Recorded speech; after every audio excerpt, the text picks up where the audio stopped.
with the podcast Echo, or we are still here, depending on whether you're watching them all in one go or whether you're spreading them out a little bit. Still going. Still going. So this one was my choice, and it is another one of Lewis Raymond Taylor's Adversities to Asset podcasts that I have worked my way through. I'm going to be really honest, that before these podcasts, other than Serial, which we'll talk about another time, I'd not really listened to any podcasts. So this was kind of like my first like proper block of podcasts that I've listened to. So I think probably why I've kind of started with these, because they've really resonated with me massively. But obviously this one is Danny Morel. So this one is Success to Spirituality. It's one that resonated with me for quite a few reasons. But I'm quite a spiritual person, and plant medicine and various other things that we'll talk about. But I think this is what I think I've probably listened to this one about 5 or 6 times. And I did listen to it again this morning, but it's one of the very few ones where I've actually wanted to watch it on YouTube as well, because I kind of wanted to visually see. I don't know, it's a weird one. It's one of the very few that's made me want to watch it on YouTube as well, because obviously they're all on YouTube. Yeah. So I have like an hour and a half in the morning, which is my hour and a half, and I go off and do my little side job. And what I do in that hour and a half is I listen to podcasts, or I listen to it was my TCM training, but I'm finished with that now. So that's kind of what I do in that hour and a half. And this one, I think I've listened to this one at least 5 times, and I've found it. Yeah, it's probably one of my favourites. It's one of the shorter ones as well out of them. I was going to say, I think the first thing that struck me was that the accessibility of it, of being just over 45 minutes. Yeah. So unlike my one, which is a 2-hour marathon last week, this is wholly like digestible. Firstly, I think it gets you straight away, because his opening line, I think, in that kind of preview thing that you begin with, like the clips from the session, was the quote, "No one has mastered life." I thought, how succinct it's is quite that? simple, isn't it? Yeah, it's simple, but so every time you hear that kind of version of that phrase, you're reminded of I've seen recently where people have echoed out loud going, is it only me? Is it I'm the only one with these issues and challenges and stuff like that? But I'm reminded of the quote my coach said of we've all got the same challenges, we just live in different houses. Yeah. So when Danny said on this podcast an opening line that no one has mastered life, it reminds you that there is no kind of as much as we like to think there is the point or place where you'd be you know everything, you've clocked it, you've mastered it. Nobody has. It feels like at times to us that it does, she's got it made or he's got it made and stuff like that. But in reality, and the podcast will go to show that there's not many examples like that. We just make those stories up for ourselves. Agreed. I mean, I remember it really vividly, actually. When I was younger, a lot younger, I used to look at people and think that they had it sussed out. Do you know what I mean? Yeah. He looked really happy. And as you get older, sorry, I'm still a bit not very well. So as you get older, you realise that it doesn't matter how happy someone is. Everybody's got their own set of shit, their own absolute bollocks that one way or another in the background they're dealing with. And no matter how outwardly happy anybody looks, everyone's got something going on that is kind of like a thorn in their side. I think anybody that says that they haven't is probably lying. Yeah. Do you know what I mean? It just doesn't have to affect you in a day-to-day, in a change, in a life-altering way, because it just doesn't have to be like that. And that's one of the things that I really like about this podcast. He talks quite strongly about his spiritual journey and how I don't know whether anybody else hears it, but it's almost about him saying that his corporate journey was what led him to his spirituality, and without it wouldn't have had the other, but that's ultimately not what he wanted. And I really felt that massively. Well, I think they picked that part up right in the middle where where I think Lewis pointed out that like your business was actually, I forget the actual phrasing, but something like it was a hindrance or the trigger to go, actually, you've achieved all of this. And it's a common thing that, that immediately harked me back to one of my key points in my transformation space of, we set your self-worth externally. If I get that thing or that status or that outcome, that's what will make me happy. So more money or relationship or career progression or whatever. But you end up either getting it and going, what, is that it? Yeah. I think they make the point about, youngsters wanting the latest Mercedes car. Yeah. And then you're like, oh, well, you get it. Oh, now I want a jet. It just like, it's because you're trying to fulfill your ultimate need via a symptom. So I think Danny himself called it a band-aid approach to solutions. Yeah, he did. And then the idea that you can utilize things like then Lewis brought his story in of like his recovery from drugs and alcohol. Yeah. The fact that you use those things as like a means of escape from the thing you're trying to fill the hole of, basically. Yeah, I mean it is. I think it resonated really strongly. My parents have a really good relationship now, and my mum remarried and met my dad when I was 11, and I think they got married when I was 12. But prior to that, there was a lot of being passed from pillar to post between my parents, and in those really informative years where actually it should have been much more settled and much more grounded, and it should have had that unconditional love of both your parents. I'm not saying that it wasn't there, but I was ferried backwards and forwards between them.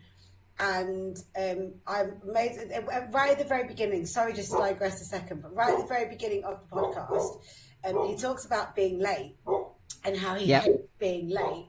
And obviously this is something that I've expressed to you about, is that I hate being late. And I was poorly last week, and you were running a bit late, and it really did knock me, and it isn't your fault. And actually I recently had a coaching session and had a really good discussion about it, and it came to the forefront of my mind because of listening to this podcast. But what it made me realize is that when my parents used to ferry me backwards and forwards in between them, well, as I got a little bit older, rather than my dad driving to pick me up, the 2.5 hours that it was, and then having to drop me off again, and him having to make 2 journeys on a Friday or a Saturday and then again on a Sunday, they used to put me on a National Express coach. So, and we've talked about this before. And I realized after my coaching session yesterday that I think this thing that I'm holding on to about punctuality is based around the fact that a lot of time my dad wasn't there, or he was late. And I think that that's formed a massive thing in my psyche.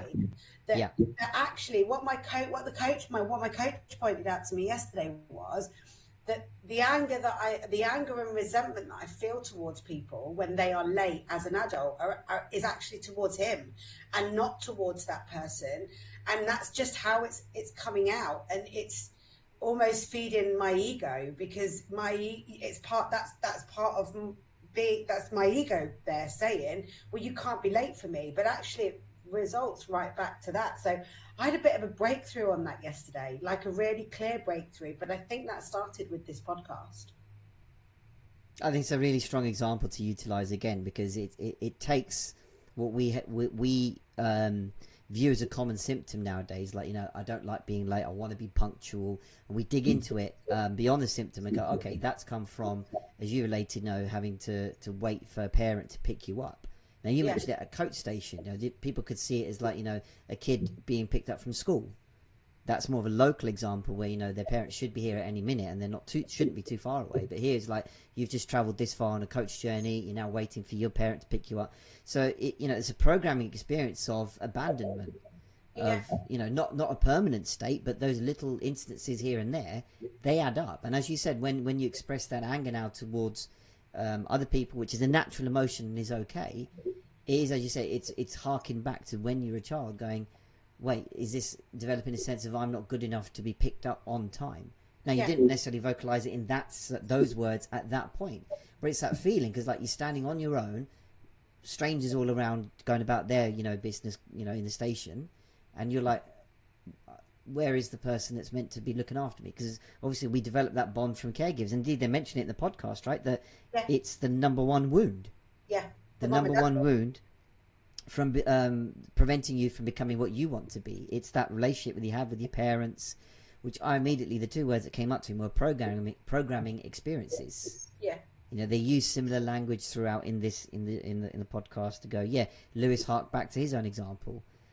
All of my issues today stem from daddy issues. Yeah. Just wanting that love from my dad. But he mistook that as wanting the need for significance to be met. One of his core human needs. It's like, actually, it weren't significance. I was looking for love because I didn't get it from my dad. See, I kind of did a really similar thing, but in a different way. I just acted out massively. And I think from probably about 12 until about 15, I, without question, I was just an absolute arsehole. How I never got arrested and into more trouble, I will never know. I mean, I got beat up. I'd never have guessed. Yeah, well, I got beat up. I got in with the wrong people. I mean, I'm no longer a prisoner to that. But there was a really long time that I wouldn't even sign up on Facebook because I was worried that these people that I would been knocking about with during this point in my life where I was. Because I think I was getting into trouble. When I was getting into trouble, I was actually getting their attention. And actually, any attention was better than no attention at all. And I only got that through acting out. And it was, I think I was probably like heading towards sort of 14, 15. And my mum sent me to live with my real dad. I wanted to go, but that's kind of how it went. And that was horrendous because me and my stepmother, I mean, she's passed away now. We made her peace before she died, which I'm really grateful for. But that wasn't any better for me because I did not have a good relationship. I'd only ever been there every other weekend. I didn't really fit into the dynamics of their family because they've got two children, my brother and sister. And actually, then I started acting out even worse. Like, I genuinely sometimes question how I even made it to 16, if I'm honest. But I did learn from it. And I reached a point where I made a decision that I had to take responsibility for my own shit, and that no matter what happened, and there were a lot of, not with my mum and my dad, but with my dad and my stepmom, there were a lot of forced lies that I was pushed to take a part in as a child, to hold secrets for them, that put me in a really awkward situation with the rest of my family. So then when I was going out and acting out and I was being an absolute little shit, then all of a sudden it wasn't acceptable for me to behave like that and do these things. But when they wanted me to do it, it was okay. So it was really confusing. It was really confusing. But now I kind of look back on it and I'm really grateful everything kind of happened the way that it did, because now I'm sat here with these experiences helping other people get through theirs. And that kind of makes it worthwhile. And I'm quite happy with who I am now. And I am not a prisoner to that past. I see it as my adversity into an asset. Do you know what I mean? So absolutely. But yeah, a lot of what they talked about in this really resonated. But I think I felt it quite deeply because although I was always loved, there was no question about that. My mum, my dad, my stepmom, they all loved me, but they were trying the very best that they could in the situation that they were in. And ultimately what that led to was a certain amount of not intentional, but unintentional neglect of this child that was stuck in between the pair of them. 100%. And indeed, they remark the same in the podcast themselves in the same language, right? That, was it Danny said that you got the attention and the love and being cared for. So like, they were in that active practice, but in terms of knowing that you were loved. It was different, yeah, it wasn't. Yeah, and even Lewis mentioned that he wasn't in that kind of family where they talked, speak when you're spoken to, no sort of affection towards each other, that kind of thing.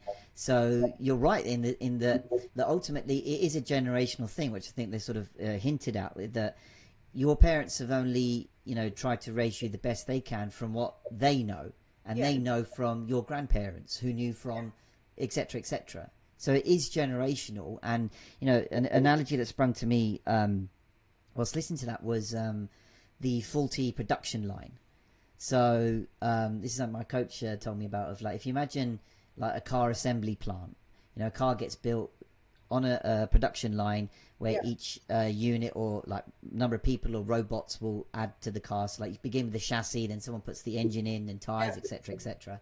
So that if the car came out down the line and it's malfunctioned at one point, you can pinpoint it back to the exhaust doesn't work or whatever. So you pinpoint it back to the point in the production line where the exhaust got put in or whatever, and go, right, you can pinpoint it. If you imagine humans getting produced in the same manner, we begin as like this empty chassis that we get programmed with different experiences as we go along the line in life. But it's difficult to untie where the shit that we get involved with and encounter comes from, because it's all over the line going, well, which part of the line is it? But in truth, it's because our caregivers, our environment all play a part, that it's a little bit more difficult to pick it apart. But that production line has only borne semblance to what our parents were able to give us at the time, the best they could. Most of us are brought up in that regard. So, it is typical, not even typical, sorry. It is easy just to fall into a blame game going, oh, it was their fault. I'm going to blame you for all of my troubles and woes and issues. But really going back to what you said about taking your own responsibility. Yeah. Whilst not going, look, it's their fault, you're bad people. We're all just trying to find and understand our own way. I don't think I really realised that until I was actually a proper adult. Yeah, same. Yeah. Do you know what I mean? I think I spent a lot of time when I was a lot younger. I spent a lot of time really hating my mum and vying for the attention of my biological father because he wasn't around as much. And actually, that didn't drive a wedge between me and my mum, but it made it quite difficult for her to be the loving caregiver that she needed to be, because I didn't make it easy, and I didn't accept responsibility for that, until not that long ago, in the true, if I'm really honest about things. And it's only been recently, when I went to see my parents, that I've kind of apologized to them, because I never told them I was bipolar until 4 years ago, and I didn't tell them, and I should have trusted them more to be able to tell them, and I just didn't. And we had a really frank conversation about it when I was at home recently, and it was actually really nice, because I wanted to apologize to them, because I think I owed them that. But it's only been going through this coaching journey that and actually watching these podcasts and opening. And I'm quite an open person. I'm a very spiritual person. I stopped assigning blame to anybody else a really long time ago. But this kind of made me, I think, stop assigning blame is the first step. The second step is accepting responsibility. And then there is the other step of actually apologizing to the people that you've been holding that fire against or whatever, to say, actually, I could have done something about that. Instead, I felt bitter towards you for all this time. Yeah, and just to interject very quickly, it's you don't need to blame others, and you don't need to blame yourself. No, that's something I think it's something we readily miss. Going, oh, okay, I might take responsibility for other people, or it's like, okay, it must be my fault, and we begin those loops of self-worth chipping away. I call it okay, it must have meant that I wasn't good enough. It must have meant that I was a knobhead or whatever. Again, we can accept those things without going, right, that's all the belief that I form about myself. I'm a knobhead, ergo I do whatever. But it's like to understand the true impact of yourself that you've been brought up in. You can go, okay, I can accept what happened. And as you say, the next step that you naturally took was the apology. Now there's a discussion to be had about how do you craft an apology? What is an apology? But, the fact that you were able to do that to the two people that are most closest to you is a really cool thing. Yeah, and it felt really nice, actually. And, I'm going to get my mum on probably one of my podcasts, because because I think my mum's got a lot of insight for people who deal with a loved one or somebody in their life that deals with bipolar, or that maybe doesn't understand the signs, because that person is, holding on to that information by themselves. And I think I would really like to help people with that. But nice. Yeah, it was. It was a bit of it was like an eye opener for me, because I think half of the battle as well is not feeling alone.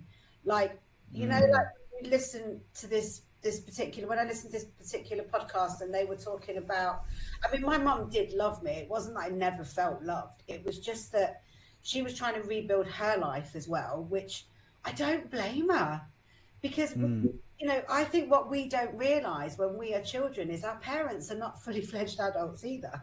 They're fucking learning too. They We are all are. figuring shit out daily. They have Yeah. not got it all sussed. And No. actually, I think my mum was 27 when she had me, which was actually back then was quite late, because a lot of people had children when they were a lot younger. Like, and they get married like late teens, early 20s, have a baby within a couple of years. And my mum got married quite a lot later on. And actually, she was still incredibly young. And you look to your parents for all these answers and assume that they know everything, and they're just as fucking baffled as you are, probably half of the time, and they're doing just their very best to probably keep you alive. That's it. I think we should have a little bit more, not, I don't think respect's the right word, but just a little bit more understanding and patience Yeah. for that. Well, I think it harks back to the point we made at the very beginning of, like, sometimes we feel that we're the only person with these issues and problems, and we make it all about ourselves, as if we're a special case. When in reality, as you said, biologically as humans, when we're born, we can't look after ourselves, and like other species of animals that can walk very quickly, go off and find their own food and that kind of thing, we're born and we're like, right, what's going on here? For 9 months, all of our needs were taken care of. We're being fed, kept warm, all that stuff. And then suddenly we go through this traumatic process of labour. And we're like, obviously we come out screaming, going, what the hell is going on? I can't hold my head up. Someone has to hold my head. And you look up at caregivers going, right, you must be mum, or you must be dad, or whoever. And it's like, right, I got to do what you say, otherwise I don't survive. So we start that learning process of going, right, whatever I pick up off you guys, I better do something or adhere to it, otherwise you're not going to stop. You're going to stop looking after me, and I'm going to die. So that's where we're in that state of like, right, I'm in that kind of state of just learning and understanding what you guys are trying to do. And we also have the clash, if you will, of like, well, we feel things naturally. Kids will express exactly what they feel emotionally and without inhibition. So they don't care who's around them. They won't bite their lip or their tongue like we as adults do. We feel exactly the same thing as adults and go, okay, shit, better not say that out loud because it's going to offend people, or I'm going to look weird and stuff like that. But a baby or an adult, a toddler or child will just go off. They don't care. They'll get told off or whatever, the pacifying behaviours and stuff like that. So they get an understanding. Okay, I just felt upset for whatever reason, but I just got told be quiet or don't do that. Do this instead. So what they do is they now start to form positive, negative experiences and emotions. Yeah. When in reality, every emotion is neutral. We're the ones that go, right, that's positive, that's negative. I better do more of the positive so I'm more accepted, I'm more loved, I'm good enough. If I do the more of the negative, which is natural, then I'm going to be not accepted, and I'm not good enough, and I might even die. So small instances, they don't have to be like, headline events. It could be something simple as like a kid dropping an ice cream on the floor. To an adult, you're like, oh, well done, I have to get another one, or, I have to clean the mess up or whatever. But to a kid, you're like, that's traumatic.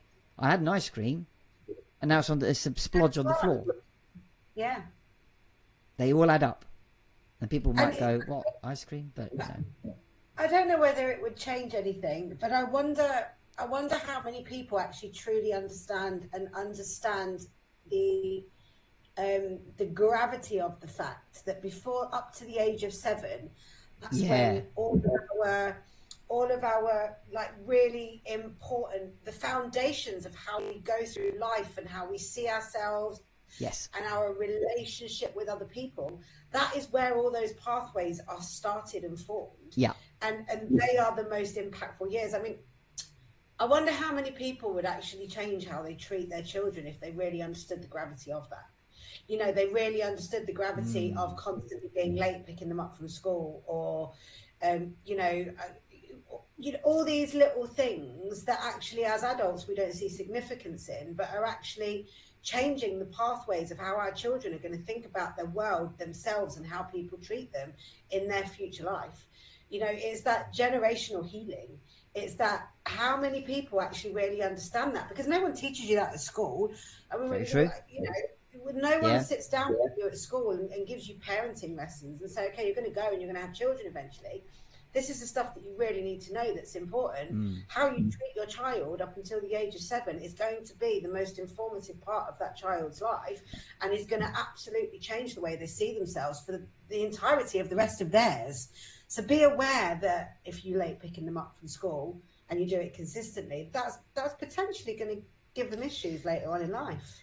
Really true. And I do, a lot of this I think comes down to practice, because as you said, like, we're not taught it. We haven't got like a dress rehearsal. You like, you can plan it obviously in like pregnancy. You have antenatal class or whatever you have, and then there's loads more resources out there on like YouTube, books or whatever, like parenting guides, and everybody around you will have an opinion. Do this, do that. For all stages. So so you're trying to work it out with your own connection and values that you have with the child. But I think a lot of the time, to begin to answer your question, it's like, well, what seems to be the right acceptable thing to do here? So like you try and exhibit behaviors like share, be nice, be good, say this, do that. So it becomes again unwittingly, because we're coming from a good place of like, I want to teach my kid good virtues and manners and behaviors and stuff like that. Now, we're not saying let them run around and be little shits everywhere, but I think if we go along the lines of like, whatever you feel is okay. But the problem is, even using that kind of language, you get labelled like, you're too namby-pamby and you can't be like that, and you've got to be like, I've heard phrases, with new parents recently, like, you've got to have tough love, and like, if a child is crying, I'll leave them crying. They've got to cry it out. And like, imagine an adult like that. An adult sitting there and you go, oh, fuck it, leave it, It's difficult, Really? isn't it? Because I think even if you did have a book that was right, telling you how to do it exactly right, you still don't have What's right though? That's the thing. What's right? Yeah, it's difficult. Yeah, It's a fucking tightrope. Like, it is. Absolutely. There's no easy or right or wrong answer. That's what I see. I mean, my son is 26 next year, and we don't have the best relationship now. And because when he was younger, I think he was 3, and my mental health was really bad. My bipolar was really bad. I'd been diagnosed. I hadn't told anyone. I'd really kept it to myself. I thought the best thing for him would be for him to live with his dad, which is the decision that we came to together. Yeah. But ultimately, that has, and you do something because you think it's the right thing to do, and that was the decision.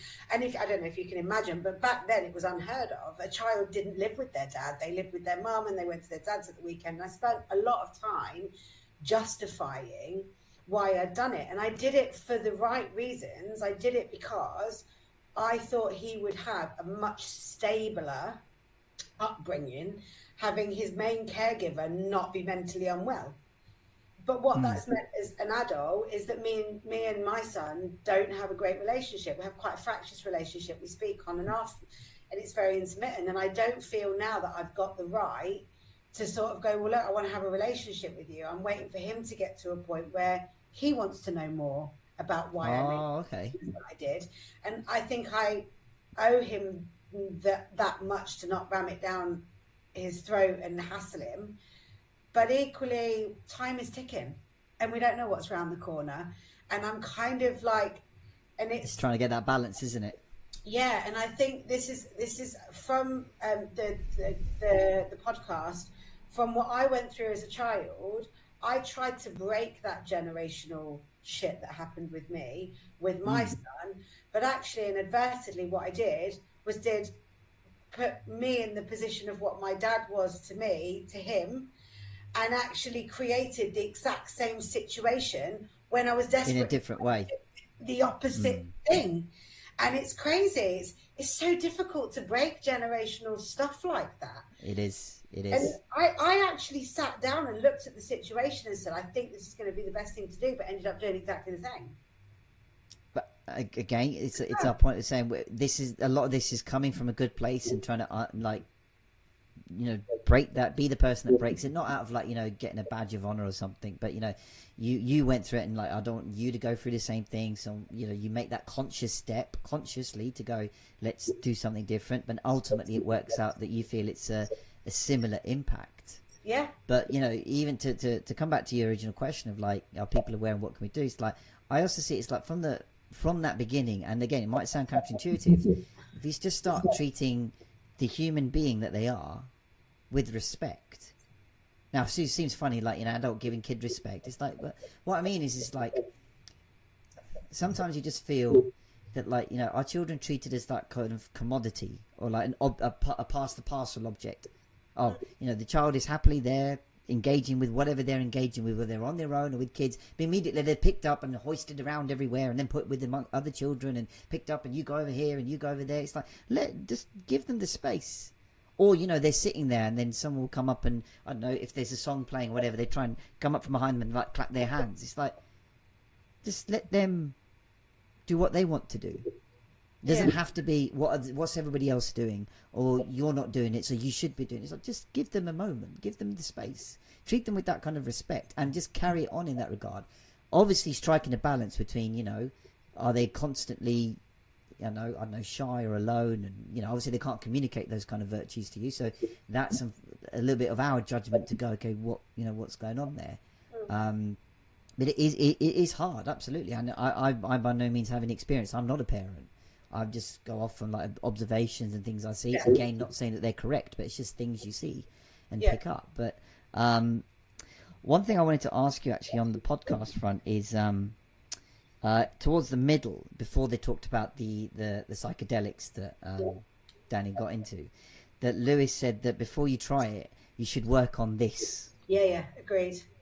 But I didn't feel that they answered the question about, well, how do you do that?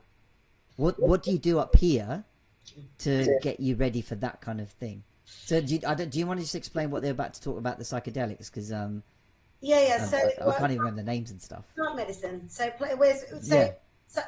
think the word psychedelics invokes man-made substances. I think when people... True, actually, that's true. That's actually probably not the right terminology. No, but you're not wrong in saying that. But I think when people say psychedelics, the natural thought process is to man-made shit that like makes you hallucinate and stuff. But actually, what they are talking about is plant medicine. So they're talking about ayahuasca, bufo, mushrooms, all that kind of stuff. Now, I think what they mean, and it's so I'm going to digress just a little bit. So go back to like 2015, 16, when I finally accepted that I was bipolar, and I'd been on and off like lots of antidepressants before that because I wouldn't take antipsychotics and I just refused. And then eventually I agreed that we needed to check out these antipsychotics because I wasn't doing very well and my mental health was really erratic. So I then spent about 3 or 4 years on and off like really heavy duty antipsychotics, like the kind of shit that turns you into an absolute zombie. Couldn't walk up the stairs, and gradually I could feel myself slipping away. And this was prescribed? Yeah, this was prescribed. So I was on lamotrigine. I've been on. I was initially on lamotrigine, and then I went on to. Oh God, what's it called? Do you know what? I can't remember what it's called. I'm going to have to Google it. Honestly, my brain. Well, it's kind of a good thing you can't remember it, because then it's like, right, I'm well past taking in that kind of thing now anyway. Yeah, so it's called. Give me 2 seconds. It's called. But just while you're looking at that, as I did find it interesting that they talked about being in a. Okay, go on. You found it? No, go on. No, I've not found it, but I will find it. But they put me on haloperidol. I was on that. Quetiapine, that was it. Lamotrigine, haloperidol, quetiapine. Now, one of my really close friends is a mental health nurse, and she was like, babe, she said, we've been friends for like 20 odd years, and she said, I'm watching you just disappear into this oblivion. and she Yeah. said, you need to find another way. So in 2018, mid 2018, I made a decision that I was going to get myself off all the antipsychotic medication. So basically, like, I was coming down, and I live on my own with my dog. Well, dogs now, but back then I lived on my own. And I would come downstairs in the middle of the night and cook things and not know that I'd done it the next morning and leave my oven on. And I'd said to my mum and dad, it's dangerous because what if I burnt my house down? I'm absolutely terrified. And like, and I've told my mum and dad about this, but like I'd have to take my antipsychotic medication for about 5:30, 6 o'clock. And by 7, 7:30, I wouldn't be able to function. So then what I started doing was I started doing cocaine, not like shitloads, but like I'd get a bit in the house so that if I wanted to stay awake a little bit like later, I'd have a line, because then I'd be able to hold off the effects of feeling like a zombie for an extra hour or two. Wow. But then the antipsychotics were so heavy duty that I was taking them at night time, and it was 11 or 12 o'clock the next day before I was even able to do anything. And I put loads of weight on. I went up to like 14 stone, which was making me miserable. So I decided that I was going to come off all of the antipsychotic medication. So I started coming off it in 2000 and mid 2018. Now you can't just stop taking that kind of stuff. No, it's not good. So I weaned myself of it, and by January 2019, I was completely off all of the medication, which then the doctors kind of said, actually, if you're not going to take the medication, then you're not going to be able to see your psychiatrist anymore, and you can still be part of the mental health service, but actually you need to take this medication. But I don't want to, it's like they want to keep you on that shit, which was how I felt. It was like, and I was having regular breakdowns, like at least once a month I was suicidal, and I was, you know, just feeling like I wanted to kill myself. I didn't want to be here. So I got off the medication and started looking for other ways to manage my mental health. So the first thing I did was start taking CBD, which I take every day, and it definitely helps. But I also started not microdosing mushrooms, but if I've had a bad week, I will have some mushrooms, and they don't make you hallucinate. Some of them do. You know, there is stuff out there that absolutely does, as Lewis says, peels back the fabrics of existence and makes you question everything. There is stuff out there that does that, like Bufo, ayahuasca, depends sort of how your brain is. But I knew that I couldn't start. I've always been really spiritual anyway, but I knew that I couldn't start on that journey of doing that until I got myself out of that frame of mind that I'd already been in because of the antipsychotics. Because I think for me, and I don't know if this is true for everyone, but I know that I'm bipolar, and I know I struggle with extreme mood swings, and I know I can wake up in the morning and be absolutely fine, and something really small can happen and it can completely change the course of my day. Very aware of that. I control it a lot better now than I've ever done.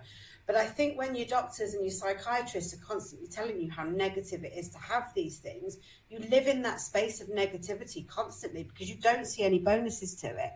What I'm realizing is that actually my bipolar brain is incredibly creative. And my bipolar brain, when it's not dumbed down with shitty medication, I mean, I'm not telling anybody to go out there and stop taking your medication. Please don't do that. That is not what I'm saying. But what I am saying is that your bipolar brain, your brain with mental health, your brain with whatever it's got going on has got amazing attributes that a lot of medication is completely dumbing down.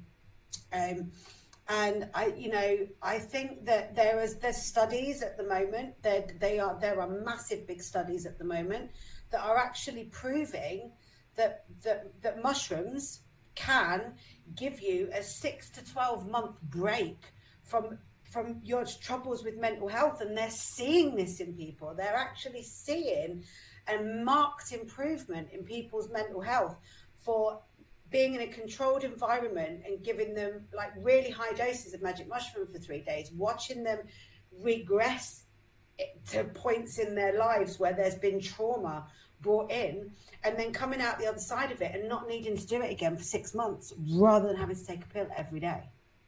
And that is like, we've been saying for a long time. Well, what I'd add to that is, like, if it gives you a 6 to 12 month window, as you say, or a break, you could also utilize that as an opportunity to go, right, I have this, space created now where I can work on myself. All those things, I guess, we were talking about before. Taking your responsibility, being compassionate to yourself and other people. And I think that's beginning to answer the question that I put there. Like, what work on this first?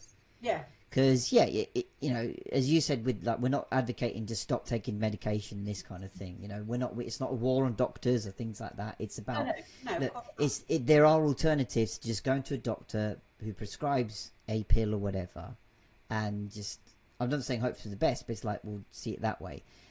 Nor are we saying never take any medication and just try and work yourself out. It is a balance between the two. I mean, I have had 100% less psychotic episodes since I've been off the medication and managing myself holistically than I ever had before when I was on the medication. Yeah. And I find, so a bit of a crazy example. A couple of years ago, I applied to do like emergency fostering, because I work from home, and I know a few other people that do it, and they've mentioned, you'd be quite, like when they take small children and babies out of bad environments and they need to be somewhere temporarily until they find. So I applied to do that, and I got quite a good way through the process. And they didn't decline me because of my mental health. They declined me because I wasn't medicated by the doctors, despite the fact that I said to them. I said to them, so the fact that I haven't had a single psychotic episode, I had a bit of a tough year at the beginning of this year, and I did have a few breakdowns without question, but that was due to like stuff that was going on in my life personally. But I basically, they basically said that if you were still taking medication from the NHS and you were still under the NHS for your mental health, we could tick that yes box and move you on. But because it's a no, it would seem that you're not getting some. And it's almost like, I don't know, it just almost felt like I've been the best I've probably ever been. Don't get me wrong, I still struggle, but I've been the best probably I've ever been off the medication, and I can't move forward in this process because you'd rather, if I was medicated, that would be all right. And as you've shown yourself, that like, actually when I do take the medication, I actually worsen. Yeah. You're like, well, what? Sorry to interrupt. I know it's something that I've just got. No, go for it. I was just going to say, it just sounds like such a weird paradox, saying, why do you need just a tick box to say, yeah, but especially if what you're asking to be ticked doesn't work for you as a person. It's like, it's crazy. What? And like, I do still really struggle with travel, and I do still really struggle with, like day to day, if things change or, something throws a curveball at me, it can completely spin out my whole day. But I am getting better, and I am learning, and I'm using all of these holistic tools, to make progress. And obviously coaching has been a massive part of that. But going back to what you were saying about the mushrooms and stuff, I think it's really important that you first of all go into those practices with people that you trust and you feel comfortable with, because you can quite easily spiral through not feeling safe and secure. But also it's important that you go into those kind of rituals and ceremonies in a really good frame of mind, because you are taking mind altering plant medicine that is going to mess with your mind a little bit. And if you're not in a good frame of mind, it can negatively affect you. And, it can, I think, probably rip the fabrics of, how you see things and how you see yourself. And I think it can be really, and I think Lewis talks about, he says about, in his mind, it was breaking from his because he was on this no drugs and no alcohol, and he'd been into rehab and everything they teach you at rehab about not doing mind altering substances and all the rest of it. And he said obviously that he was very much in conflict with himself Yeah, about yeah, doing it, and he actually had to leave, which was yeah. absolutely, I think, the right thing for him to do, because 100%. if he was in conflict with himself, he absolutely wouldn't have got the most out of it, and it probably would have gone down a negative route. I like that little line they told him, "Oh, you're going to break the circle." Oh, sorry. Yeah. I'm not going to, just put myself through shit that I don't want to do Yeah. at this moment, Yeah, so it's definitely, I mean, I think we all work on ourselves, and I'm saying this to you, and I'm saying this as a collective to the people that I've recently started meeting through my coaching journey and through other people that are on their coaching journey and yourself. And I think that we all understand the importance of working on your own mind and positivity, and understand, better than most how we control kind of what's going on internally, rather than letting external factors control us. Yeah. But I think I am a big advocate of plant medicine. Definitely. I mean, my mum and dad take CBD every day now, for various reasons I'm not going to go into because that's personal for them. And sort of anyone that I get to preach about it, I think CBD is a really good stepping stone for people that, it doesn't get you high because there's no THC in it, but actually what it does do for your body are really good things. It reduces stress, it reduces anxiety, and it isn't for everybody. There are people out there that don't do very well with CBD. The same way that there are people out there that don't do very well with ibuprofen and bloody paracetamol. There's always going to be an exception to the rule. But I think now, and my parents will tell you this, before they go and do anything doctor wise, they will ask me first. Like, they use coconut oil now if they've got dry skin or if they've got a cut, because it's really, really good to help and enable healing. And I've recently got them interested in lion's mane mushroom, which is really good for brain function and actually is known to rebuild like brain function and neural pathways, for your entire life. And now they'll come to me and they'll ask me about stuff. What I started doing is I started looking at what my body was lacking for why I was feeling like it, and what I could put back in naturally that was gonna, and it's the best I've ever been. I mean, I'm still not right, but I'm the closest I've ever been. I just think you've highlighted just the possibilities that are there. Beyond the stigmatisms that we readily just pick up from, I don't know, conscious bias or whatever. You say, you hear terms like psychedelics or mushrooms or, that kind of space, and you're like, I don't know about that. Plant medicine, nah, forget that. Because we've got that conditioning and experience of like, if I'm not well or whatever, I go to a doctor, which is absolutely fine. Again, we're not going to say don't go to a doctor, but it's there's more and more in space now, in all our spaces, that there is more info available and more tangible proof of these kind of methods working. As you said, it's not for everybody, but it's an opportunity for us to go, okay, well, what else can we do? A quick example I have is that my mum years ago had a long-standing shoulder problem, not through like an injury or an impact, but just didn't feel right, got a lot of pain. And when she went to doctors and physio here, they were saying, maybe a frozen shoulder, trapped nerve, whatever, but they couldn't work out what it was. And they came to a point of like, well, we just have to sort of cut it open and have a look what's going on. Scans and stuff wouldn't show anything. And before she went under knife, she heard of this sort of like health institute in India, that I think my auntie knows about, whatever.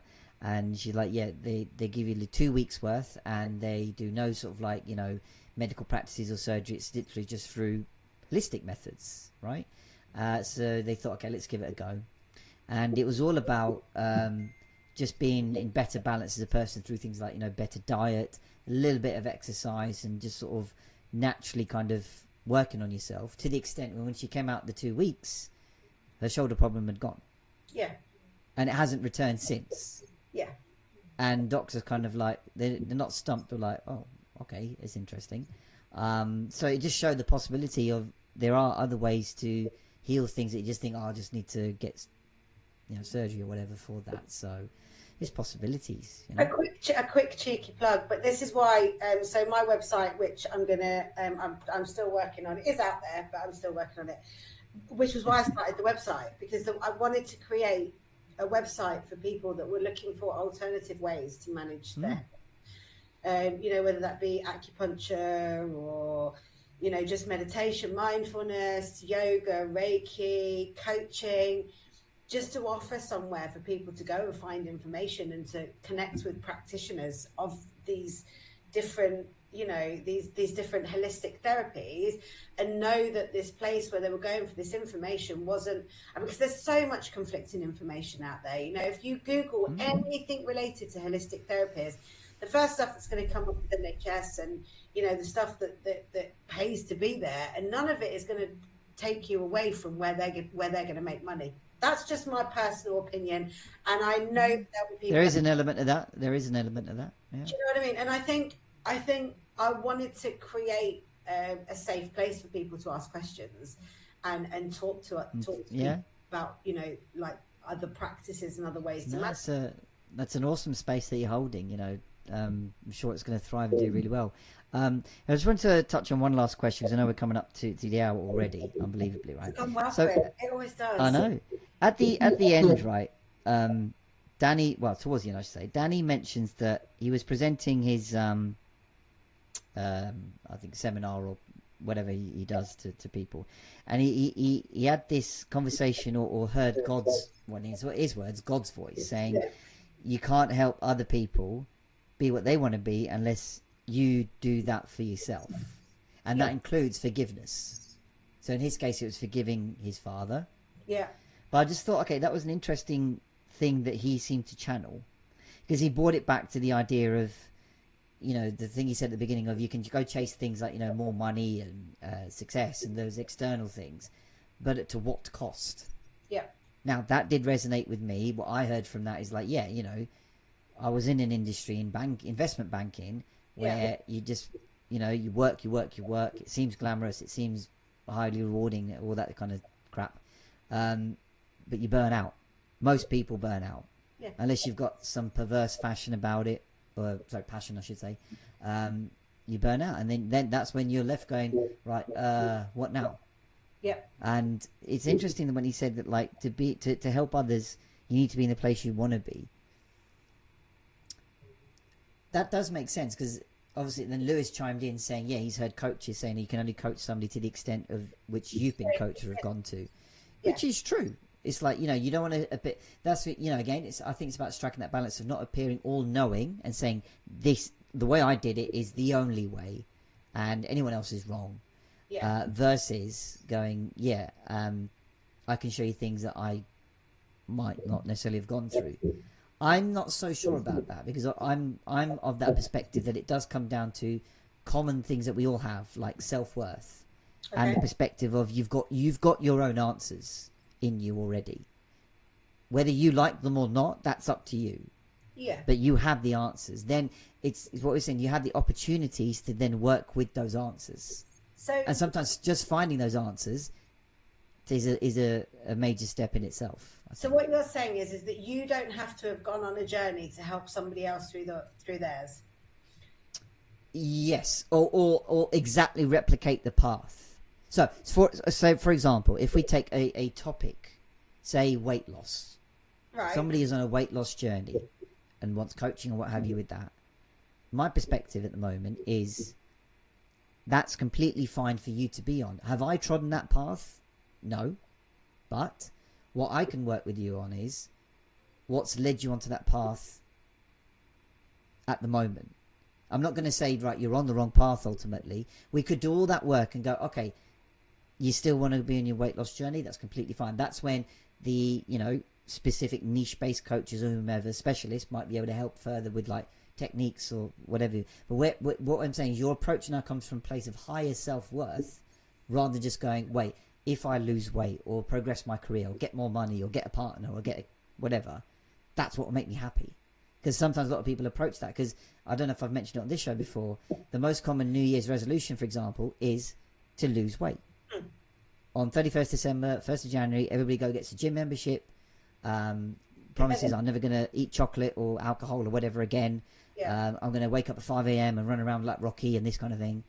And then like mid-January, you know, say 3 times a week at the gym turns to maybe 2 times a week to 1 time a week by the end of January. And February, everybody, well, mostly just goes, oh, sod it, I can't do it. And they then perpetuate it by going, I've got no willpower. I self-sabotaged. I can't do it. I got no motivation. What are you doing? You're chipping away at your self-worth. Of course you are. But what you didn't do in the first place is go, why do I want to do this?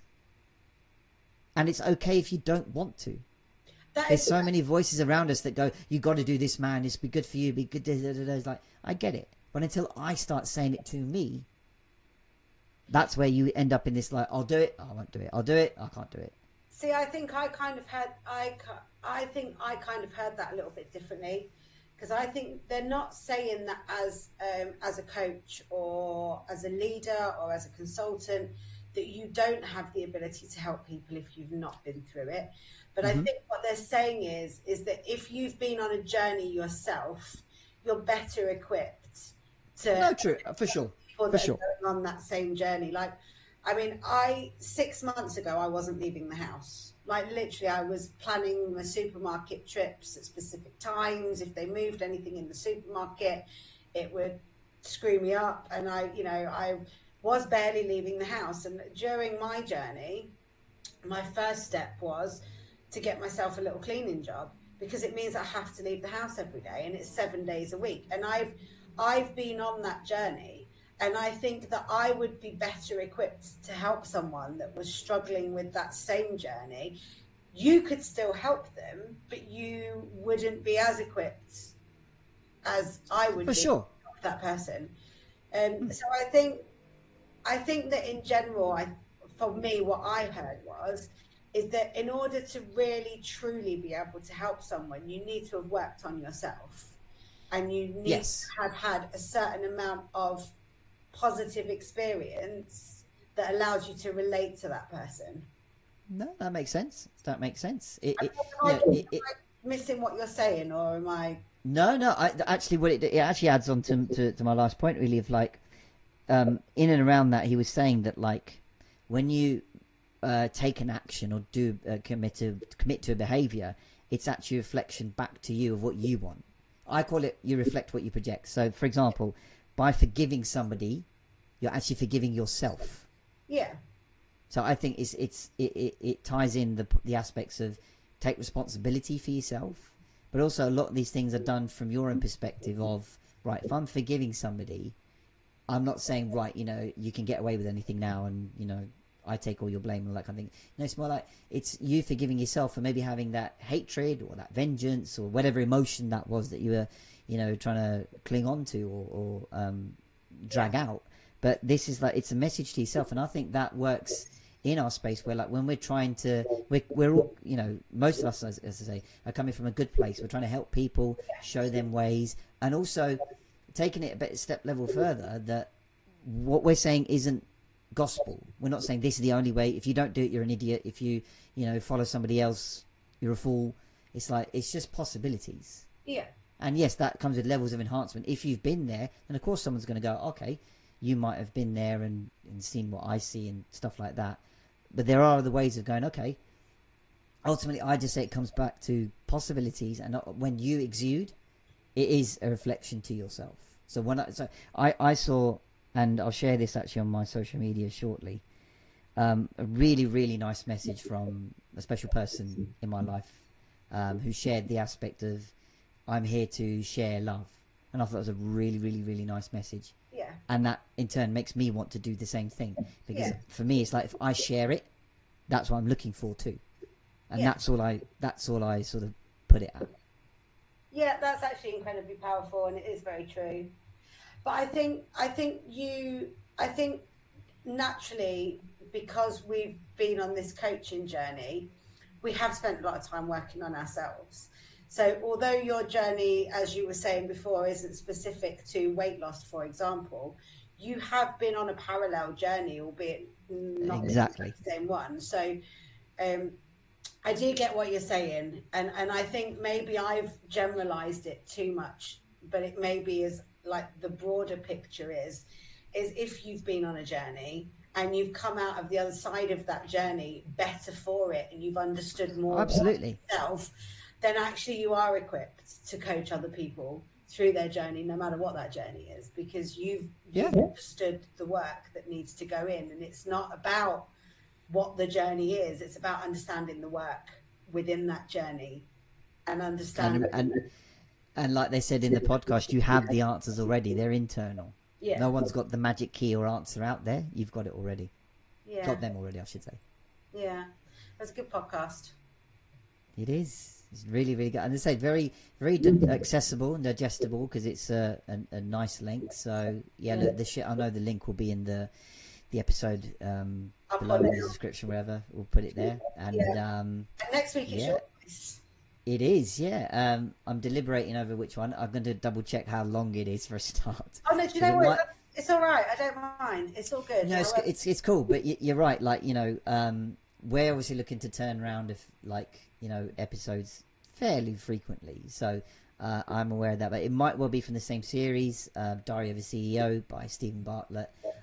So yeah, tune in next time for the next one. And as always, you know, do leave your thoughts, comments, pointers, etc. Just love to make this interactive. And we'll catch you all on the next one. Yeah. Thank you very much for tuning in, joining us even. Right, we'll see you all soon. Bye.